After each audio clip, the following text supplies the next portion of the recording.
I want to talk about this idea of men needing purpose. Having just confessed to the whole world the fact that I'm unhealthily driven by purpose. Men needing purpose. It's one of the struggles we see when men are just going through the motions, or like you say, they might have gone too far with chasing the stuff, or they're caught up in a social media frenzy of trying to have someone else's life or whatever it is. Let's talk about that for a few moments. Men needing purpose.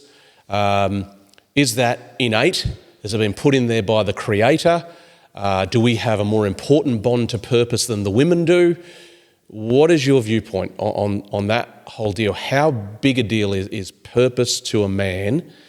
And what can we do to help men who maybe are struggling without that sense of purpose? I mean, related to our first topic of dead men walking, I hear guys all the time, I hate my job, fighting with the wife, kids and I hardly talk, barely scraping by paying my bills, and I'm fighting just for the right to go back to the job I hate again on Monday. That is so commonplace, and what I hear in that is an absence of purpose. They're not going, right, I'm doing something I'm good at or I love or it's making a difference. Doug, why don't you kick us off? Men need purpose. Do they? Do they not?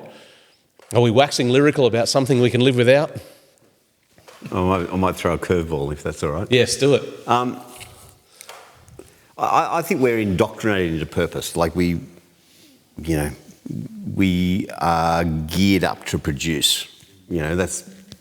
The man provides for his family. The man gets a job, and I think it's been pushed away from us in that it's always out there. Jono, you touched on it. The striving for the extra, the more money. The striving for the bigger house. And once you get the 100 million, you look at the guy who's got $1 billion, and it's out there. Same with social media. It's like this presentation of something that's outside of us. Right. And I think it's actually back to front.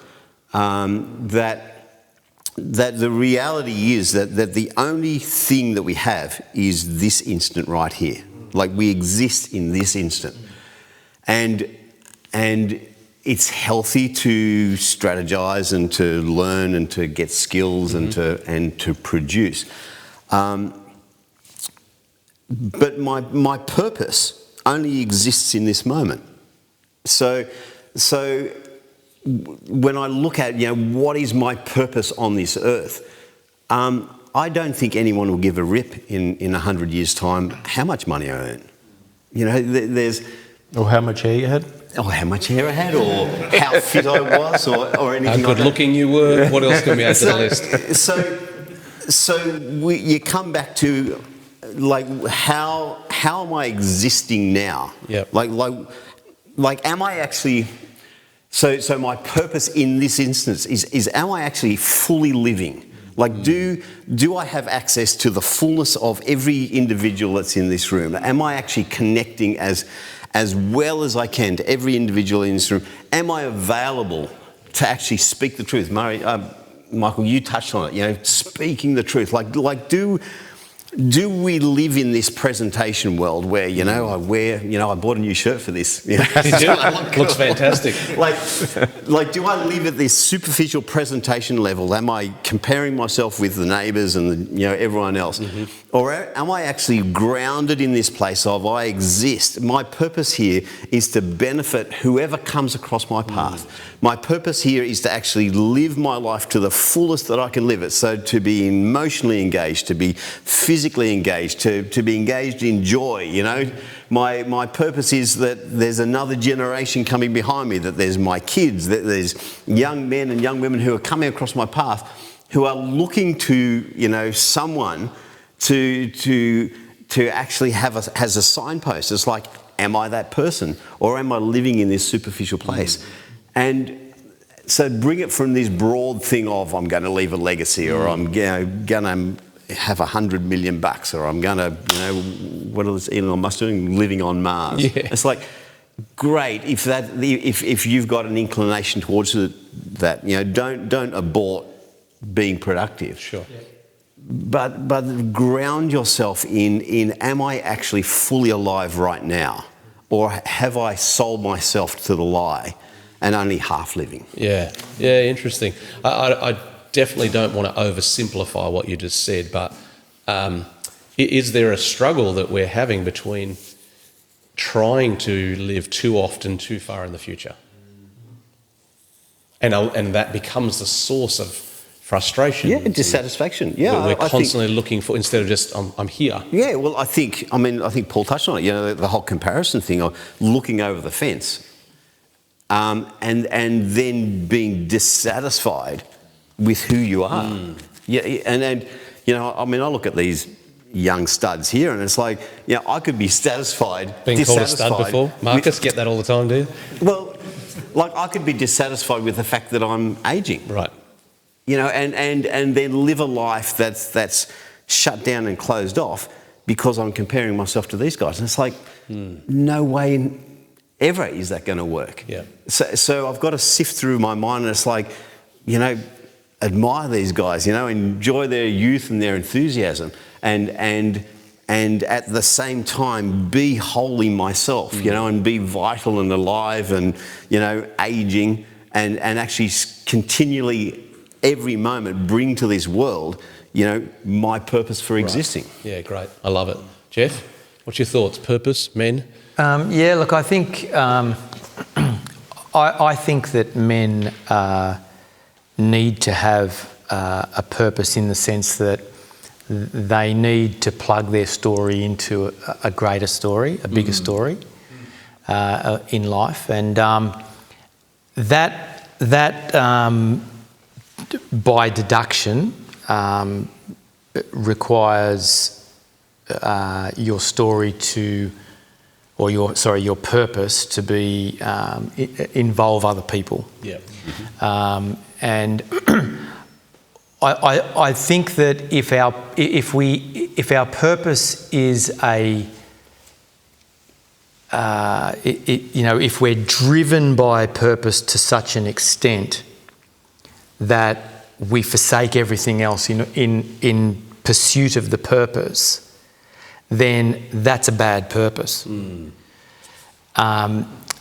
Because when all's said and done, the purpose needs to reach out to the people that, first of all, that we're closest to, and then ripple on from there. Yeah. And if we are so driven that we want to make every post a winner and want to achieve maximum 100% efficiency, then we will miss out on a lot of things, because there are a lot of things in life that are totally inefficient. True. Love is inefficient. Taking a walk at lunchtime to let the vitamin D get into your skin and just, to clear your mind. It can sometimes be inefficient when you're thinking, I've got to do this, I've got to do that. And when your purpose gets into your veins so much that you would basically sacrifice everything on the altar of that purpose, then it's Right. bad. It's gone too far.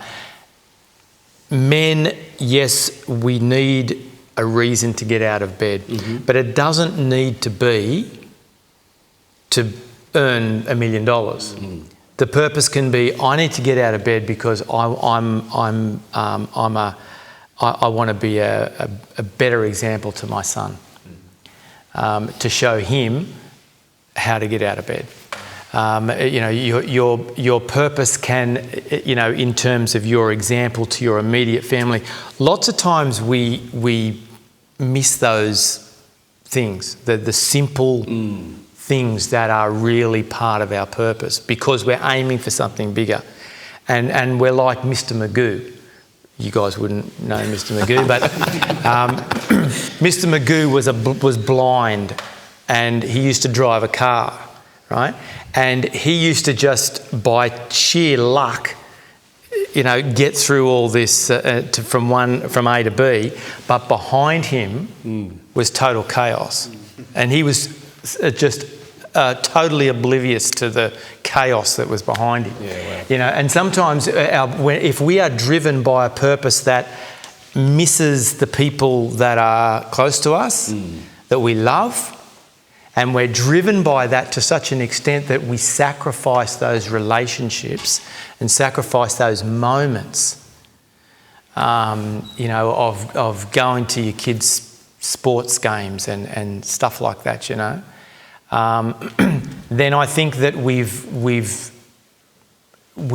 mistaken purpose for something Right. That's a little bit. Yes.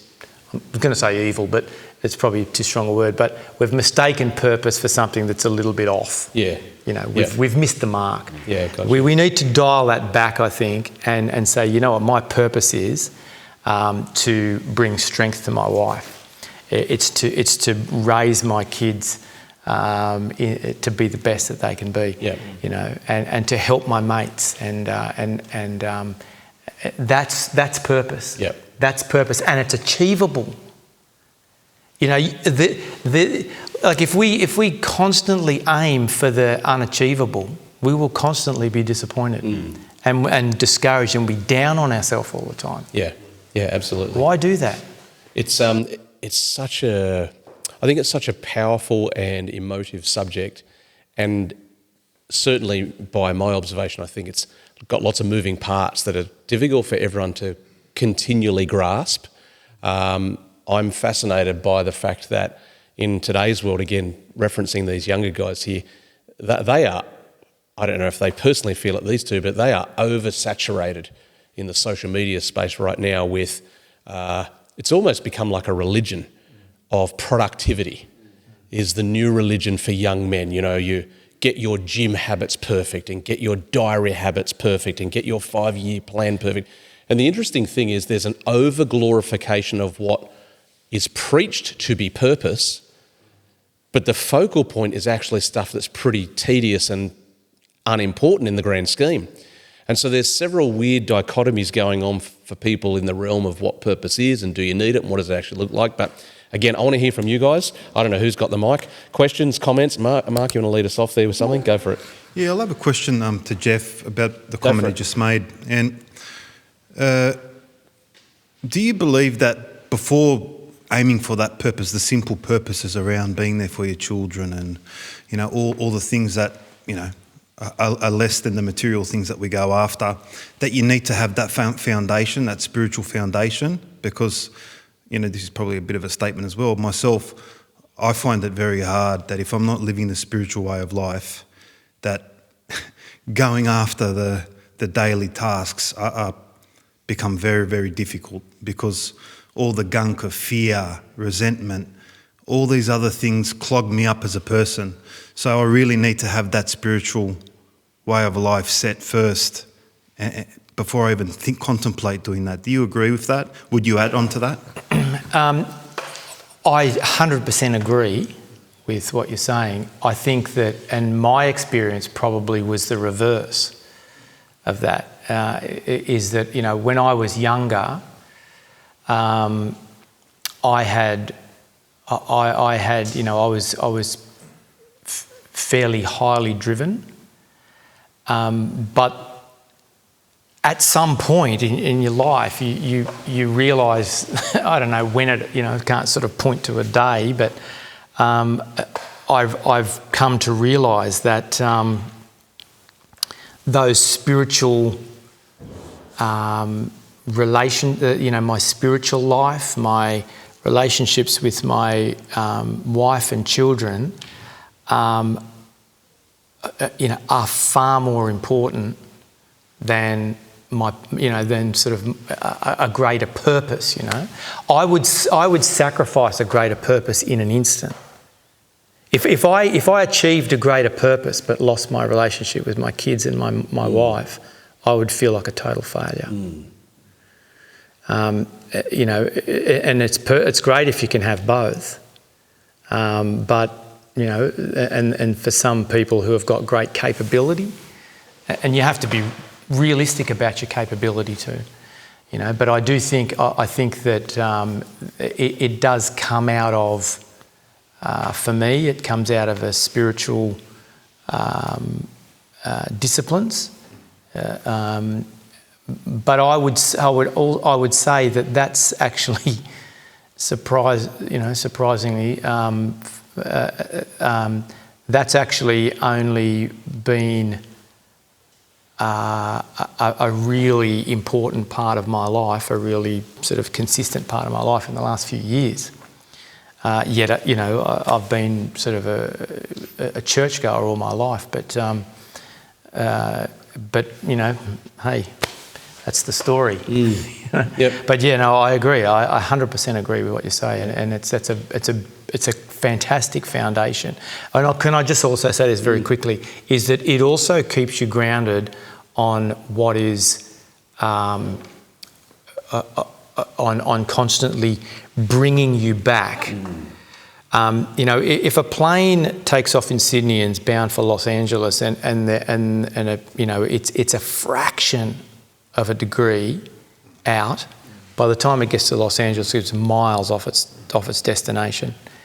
So every day, we need to make these just minute adjustments. But you've got to do it every day. Yeah. Because if you don't, and you don't make those minute adjustments, your life goes off on a tangent. And you go like and it's not massive, you know, like it's very, very small. But it's important. And it's easier to do the small ones daily or every few days than do a massive one every few months, right? Exactly. Yeah. Yes. Great question, Mark. Great, thank you. Anyone else question, comment on this subject around purpose? I guess speaking on behalf of myself and the next generation again, how do you find a balance between, say, having ambition and dreams and wanting to be productive, but then also having that balance of satisfaction and centeredness and being, just satisfied with what is in front of you right now, but also at the same time having a goal for the future, or wanting to provide for your family? How do you find the middle ground between those two things? It's a really good question. I'll give a short comment, then you guys dive into it. And interestingly, that question you just asked is probably the number one question that I'm hearing from young men all the time, which points to that thing of there's a lot of messaging around these guys now around, you know, max out your productivity and all this kind of thing, which, you know, the heart of it is probably okay, but it goes way too far. So your question is a great one. Something that has worked for me a little bit in that regard is I've had to keep on, how can I say it? I've had to keep on falling in love with simple pleasures. Because what I used to do is I used to elevate the value of the important things too much, and I would devalue the importance of the not so important things too much. So I had to lift the level of the value of simple things. Like for me, I love to go for a long drive. And I used to just treat it as like, oh yeah, whatever. But I've learned to retreat it highly because I know what it does for me in my soul. And so for me, probably 15 years ago, I had to start learning how to get better engagement with the whole idea of managing my soul tank, which is, you know, am I actually filling it up with stuff that's simple, that's accessible? I call them the created gifts, you know. We've tried to do some of that stuff with our family, with where we holiday in places like Jindabyne, where the whole holiday, you know, to Paul's point earlier, the whole holiday is about put screens down and go outdoors. So I have found that the simple enjoyments, whatever they are, seem to do a nice job of stitching those two other worlds together. But what do you guys think, to Marcus's question there? Yeah, I'll go. One thing me and my wife do now, we've probably the last 10 years we've done it, is we talk about the 1, 5 and 10. Okay. It's just a practical thing. So we talk about today, obviously, be personally, what does my life look like today, how am I travelling and all that. But the 1, 5 and 10 is, where do we want to be in a year? 5 years and 10 years. Now, it doesn't mean we're going to get there, but it gives us a roadmap forward. Right. So we might have a big dream for 10 years. You know, and even with this purpose stuff, like, I think it's important to have purpose. Yep. But I love what both gentlemen have said in regards to that. And one of the things right now in my life is my purpose is to support my wife and what her business idea is. Mm-hmm. Because if she's successful with that, I won't have to work again one Yeah. day. That's a good investment. Yeah, that's smart. And she's much more driven than I am, and much better at everything than I am. But Okay, we'll play this episode to her then. no, but you just make that a bit louder at the moment. We'll put some graphics on the screen. No, but just on that there firstly is don't underestimate a bit of what Jeff said, the impact you have on people's lives when your purpose is for others. Yeah. So my wife's got this idea, and she's been, bugging me to do this idea, and I finally gave in and said, yes, let's do this idea, and I'm realising this is a flipping good idea. Right. It's a really, really good idea. What is it? And I'm not telling you, you'll find out one day. And the strength that it's given her and the confidence it's given her, my purpose right now is to almost lift her up. Yes. And, give her that strength to go Yep. and do that. And so the 1, the 5 and the 10 ties into that too. So where do we want to be in 5 years? So, just an example was back in 2014, I've said this story to people before, was one income, small house, growing family. I was working 60, 70-hour weeks, big weeks. And I got home one day on a Saturday and I said, we're going out. And she goes, where are we going? I said, we're going to dream. We're going to build a house. And she goes, how are we going to do that? I said, I don't know, but we're going to do it. And so that was our dream. Within 5 years, we're going to build a house. We did it, I think, in 2. Now, it's all good and well now to have the 5 and the 10. So I want to clarify something, is we were never reckless. We never let our purpose or our dream become reckless to the detriment of our marriage, our relationship, Right. my relationship with the kids, any of that, our finances. So clarify that bit. But the 1, 5 and 10, it gives us, so we know what our dream is in 10 years. We might not get exactly there. God might kind of position us and take us somewhere else, but we're headed somewhere. Right. So we're headed somewhere. Now, my whole focus in life isn't just for that 10, it's still for what's happening this year. Sure. So if that's something it's a simple thing that Yep. we do. Might not work for everyone. Sure. But the 1, 5, 10, it gives us that this is where we're headed. This is where we're headed this year. Yep. And in 5 years, let's see if we get there and let's see how it changes. Gotcha. So it gives you that, Yep. purpose for what's ahead, but it keeps you in the now. Yeah, very So, good. So there's 2 things, Marcus. Enjoying simple things. The second one that I heard Mick say is when you look future, have more of a guideline rather than trying to specify everything, because even if you do everything perfect, something in life will stuff up your roadmap. You guys want to add anything to that as far as Marcus' question there? Oh, look, I think it's brilliant. I think for me, daydream, like just dream of possibilities. Like spend time cultivating what it is that actually makes your heart sing, and things will open up towards it. And yeah, invest time in yourself. Be curious. Be curious about the world around you. Be curious about what can happen. Be curious about ideas. Talk about your wife. With ideas, it came from somewhere, and the next big thing is going to come from someone. It's like, why not you? So enjoy doing that. And then I think the comment of it can change in an instant. Yeah. I know in my life there's certain points it's like I had all these big ideas and big Yeah. dreams, and then overnight it's like, okay, I guess we're not doing that. So so just Great. Really good. Anyone else? Question, comment on this subject, purpose? Yonash, let's send the mic back there. Hope I pronounced your name correctly, did I? You nailed it.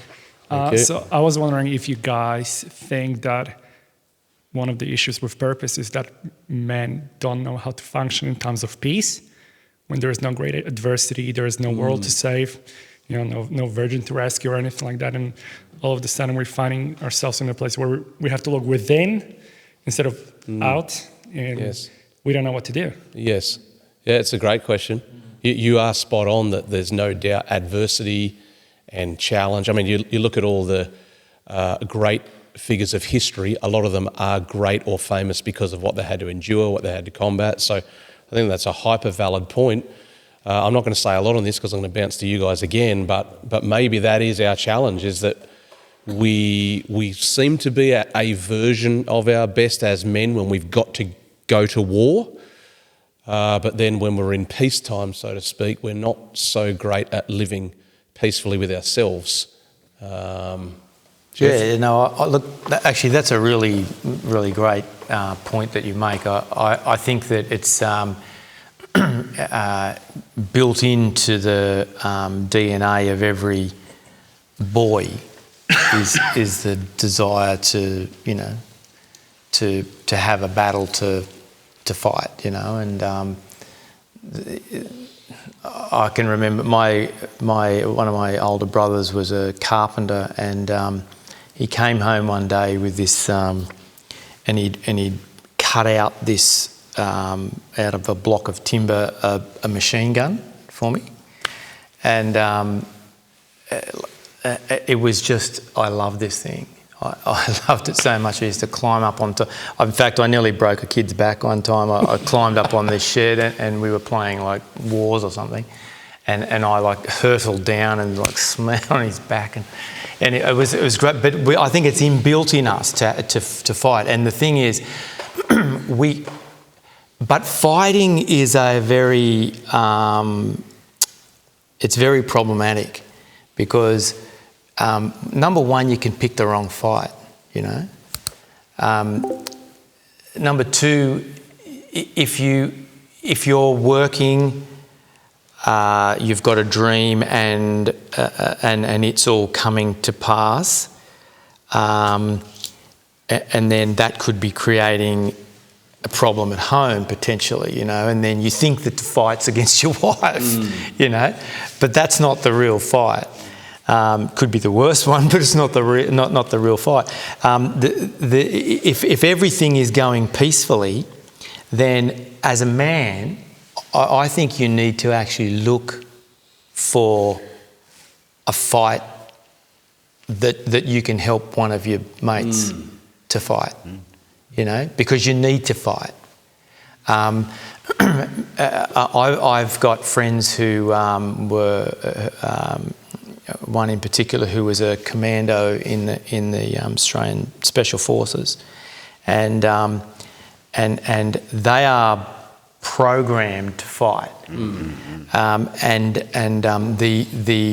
the rate of suicide for those guys when they come back is 2.5 times higher than the rest of the population, because all of a sudden they don't have a fight anymore, you know, and I think that, you know, fantastic if your home life is peaceful and your work life is peaceful. Everything's perfect. But your mate, there'll be somebody around in your circle that's having a battle, and you can jump in there and help them out, you know, and bring your strength to that situation. Yeah, you know? absolutely. But I think that a man who a man without a battle is like, you know, is like a man without balls, basically. Like, you know, there is a sense where you do need to have something to channel that aggression and that you know, that desire to win. Let's put it bluntly. Does anyone here like to lose? Not particularly. Right.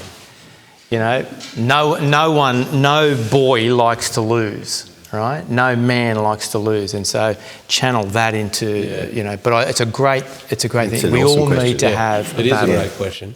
Really good question. I love the way you've answered that, Jeff, because you've opened up my thoughts about that. And while you're answering, I'm contemplating a few things myself, and not necessarily certain whether I'm settled on my own comment, but maybe there is an element that as men, we cannot be at our best without a battle.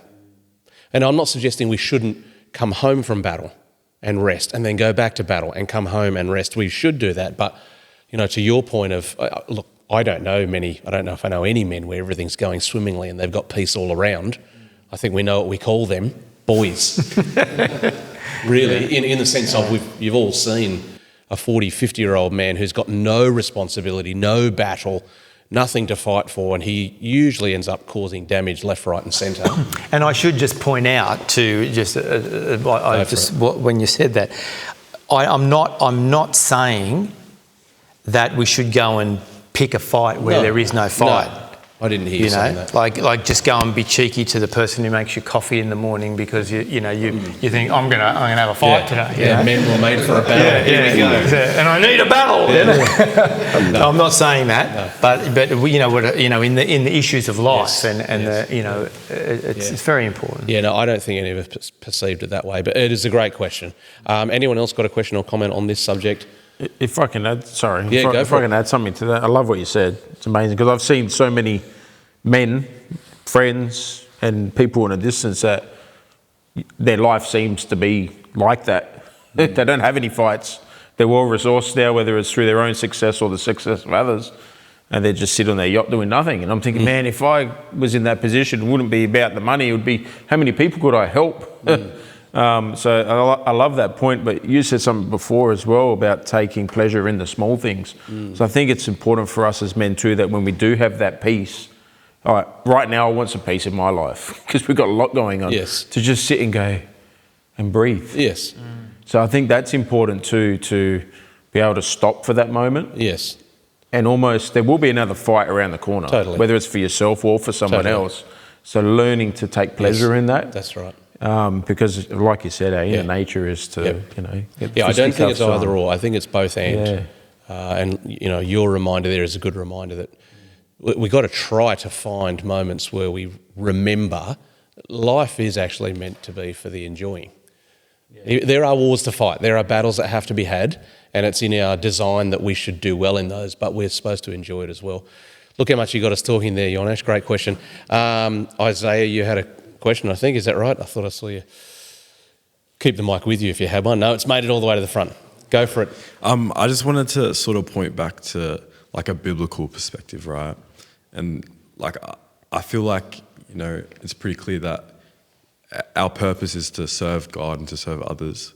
And so I was wondering, like, how do you do that as well as, managing your need to like survive and like thrive in life?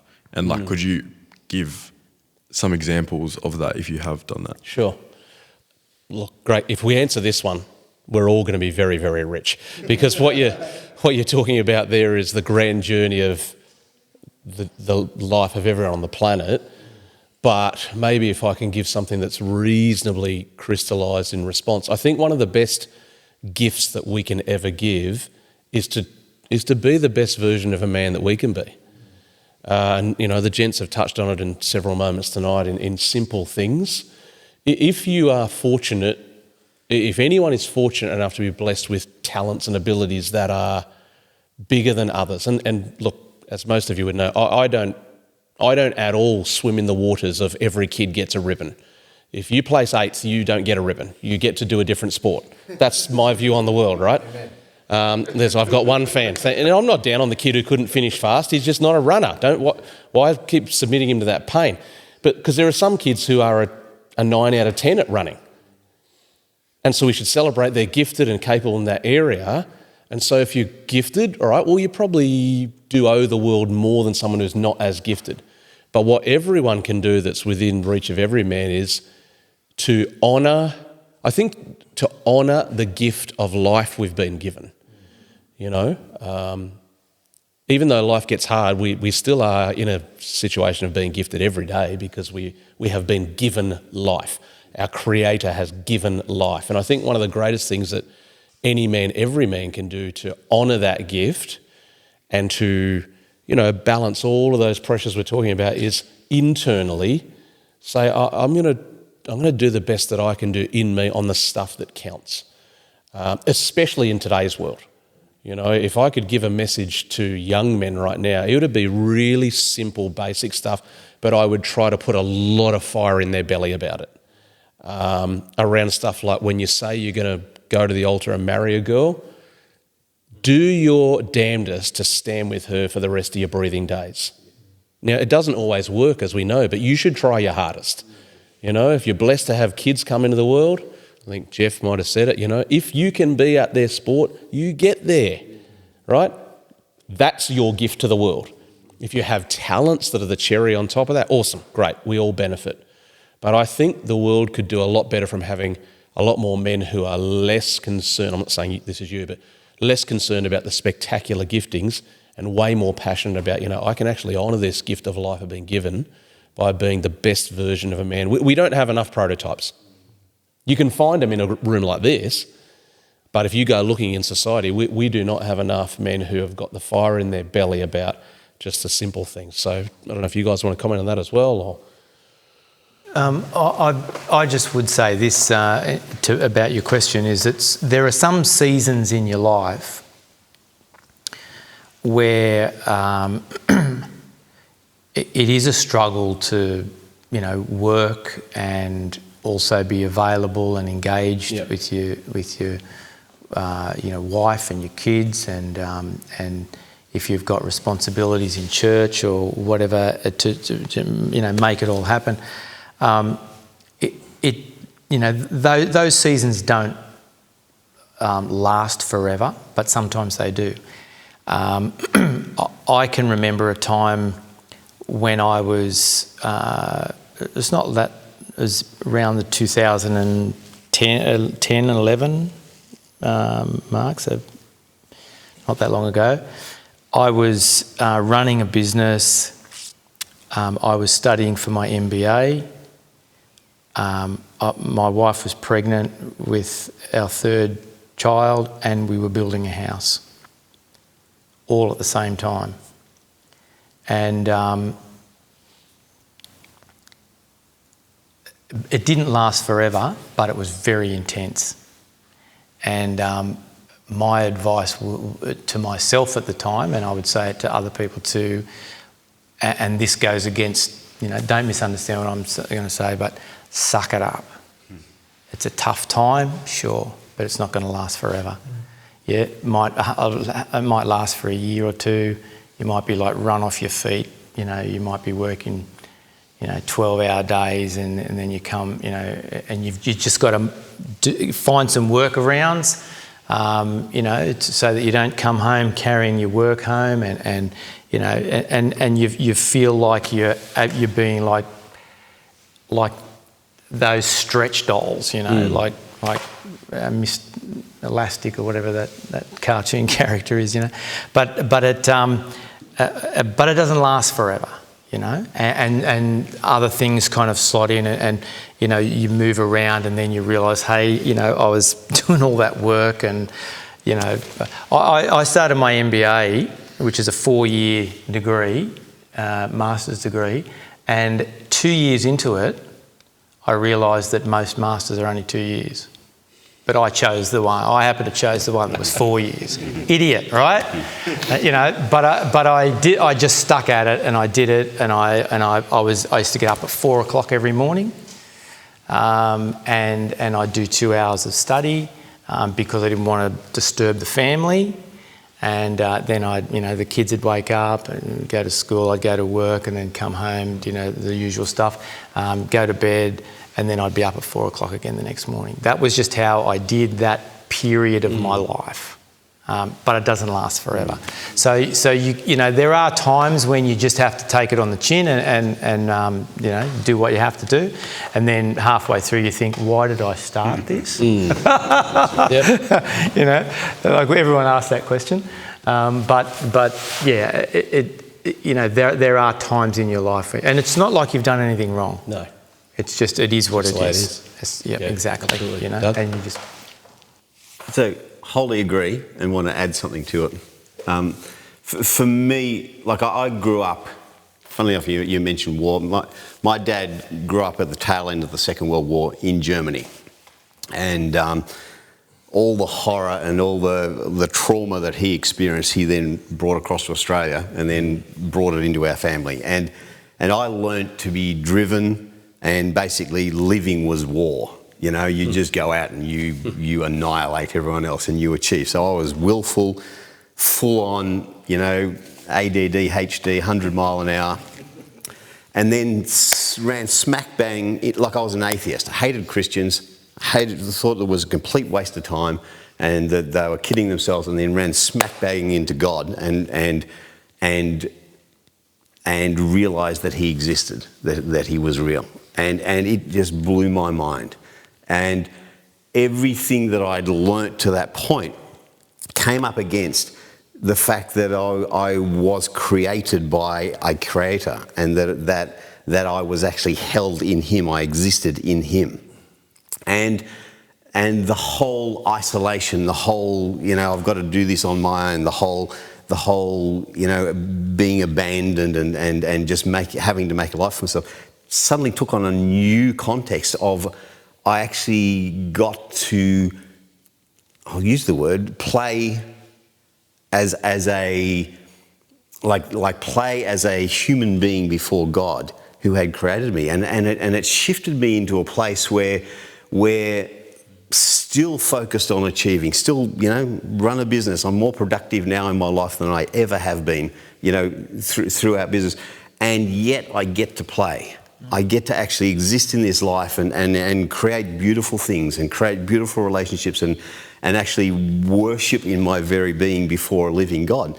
And it, coupled with the sucking it up, coupled with the tough times and the pressing through, there is an ability to actually exist in savouring life. Because we are created by God. Yes. And we can live lives of worship, we can live lives of praise, we can live lives of complete joy and actually playing like children, as at the same time of existing in a world where there's war, existing in a world where there's violence and all this horrendous stuff going on. And it shifts our life, and it actually makes it a joyful experience. Yeah, brilliant. So, brilliant. I'll leave it at that. Great question, great responses.